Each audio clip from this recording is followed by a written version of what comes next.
Hi, I'm Noah, and I'm roasting one person who passed away in every year of the 20th century. Today I'll be roasting American inventor, 1931 loss, and a man who looks like if Willy Wonka's factory had less candy and more labor violations, Thomas Edison. Edison is most famous for inventing the light bulb, although it would be more accurate to say that he's the first person to create a commercially viable light bulb since several inventors, notably Joseph Swan, had created light bulbs before him. Don't get me wrong, Edison made important contributions to the light bulb. For instance, he was the only inventor to ever think of putting Edison's name on the patents. Edison's innovation was using a different material for the filament than Swan did, although Edison didn't figure out the specific material that he would use until months after he already filed his patent. That's so cool, I didn't realize you were allowed to patent ideas that you might figure out someday. With that in mind, I'm going to patent a process that could turn Edison into someone likable. Edison's career got off to a rocky start. When he was a night shift telegraph operator for the Grand Trunk Railway, he fell asleep on the job, nearly causing two trains to collide. Edison was just doing his own version of the trolley problems, more ethical to switch tracks and save the lives of everyone on the train, or do nothing and get some shut-eye. Ironically, after becoming a successful inventor, Edison sued Granville T. Woods, a black inventor who created a telegraph that would allow moving trains to receive messages from train stations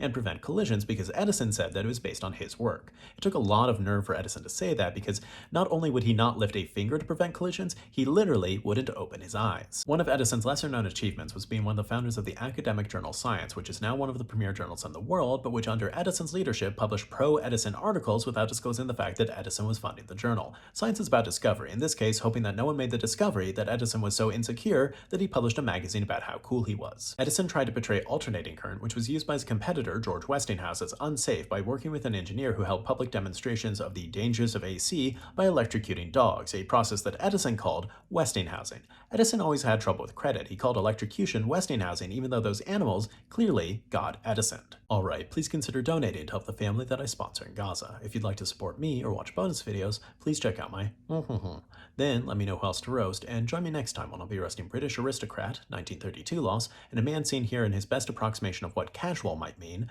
William Ward, 2nd Earl of Dudley.